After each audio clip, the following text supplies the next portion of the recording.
The birth of AI was an exciting event for both the scientific community and industry. The first generation of AI researchers made very ambitious predictions, leading to very high expectations.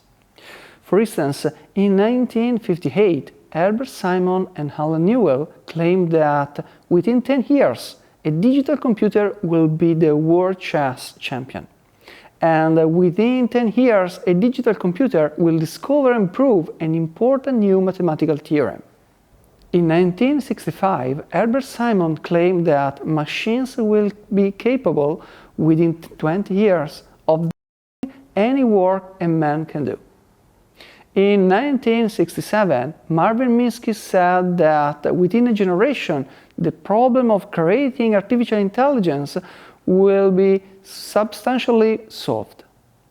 And again, in 1970, Marvin Minsky said that from 3 to 8 years, we will have a machine with the general intelligence of an average human being. However, the AI researchers had failed to understand the difficulty of the problems they faced, and their tremendous optimism had raised expectations impossibly high. So after 1970, when the promised result failed to materialize, AI was subject to severe critics. The main reasons for this first failure of AI were many. We cite just a few. The first was a wrong comprehension of the nature of the problems. Most AI problems suffer from combinatorial explosion, whose solution is easy when one studies toy instances, but it is intractable with real-world instances. The second was the limited computer power.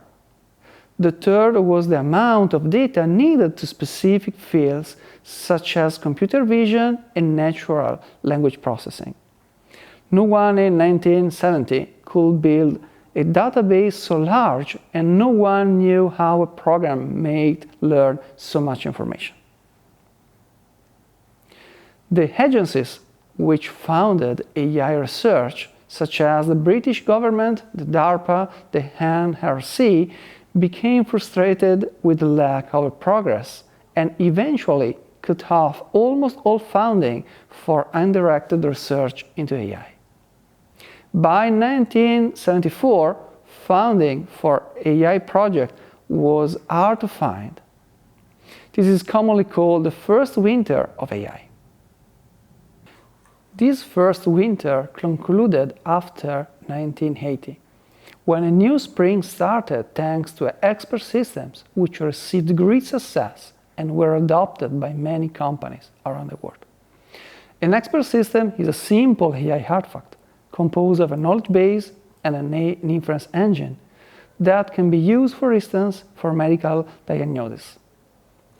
This spring lasted about 10 years, and then a new winter, called as the second winter of AI, started at about 1990 and lasted about 10 years, up to 2000. Since then, AI began to be used successfully throughout the technology industry. Some of the success was due to the increasing computer power, and some was achieved by focusing on specific isolated problems and pursuing them with the highest standards of scientific accountability. Together, all these factors help to fragment AI into competing subfields focused on particular problems or approaches.